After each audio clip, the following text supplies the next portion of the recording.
Hamas, the controversial Islamic militant organization in the Middle East. Hamas, the Islamic militant organization, has long been a subject of controversy in the Middle East. Its origins can be traced back to 1987, when the Palestinian people initiated a series of anti-Israel protests known as the First Intifada or First Uprising. These protests were led by a group of young Palestinian Muslim radicals, some of whom later became the founders of Hamas. Initially, Hamas consisted of 6 main members: Ahmed Yassin, Sheikh Ahmed Yassin, Mohammed Zahar, Ahmed Zahar, Salah Sheikh and Mohammed Sheikh Najib. All of them were Palestinians driven by the goal of overthrowing Israeli rule and establishing an independent Palestinian state.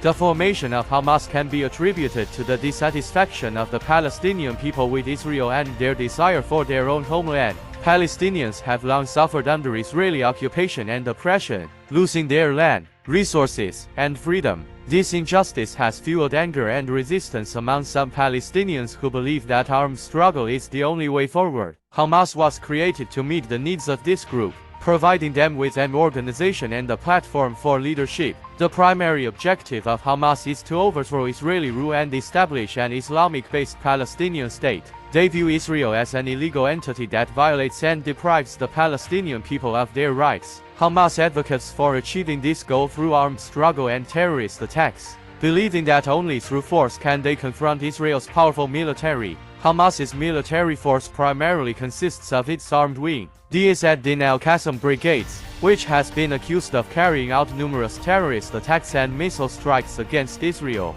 Despite being relatively small in size, Hamas often employs asymmetric warfare tactics such as underground tunnels and rocket attacks to combat Israel's military might. The conflict between Hamas and Israel stems mainly from their struggle over land and power. Israel considers Hamas a terrorist organization and opposes any form of negotiation or compromise with them. Israel firmly believes that Hamas's objective is to destroy the state of Israel and poses a threat to its national security. On the other hand, Hamas sees Israel as an illegal occupier and vehemently opposes its existence, resorting to armed resistance to challenge Israeli rule. The conflict between Hamas and Israel has resulted in decades of violence and bloodshed, causing immense suffering and casualties among innocent civilians. Resolving this issue requires the efforts and compromises of all parties involved. Only through peaceful negotiations and mutual respect can long-term peace and stability be achieved.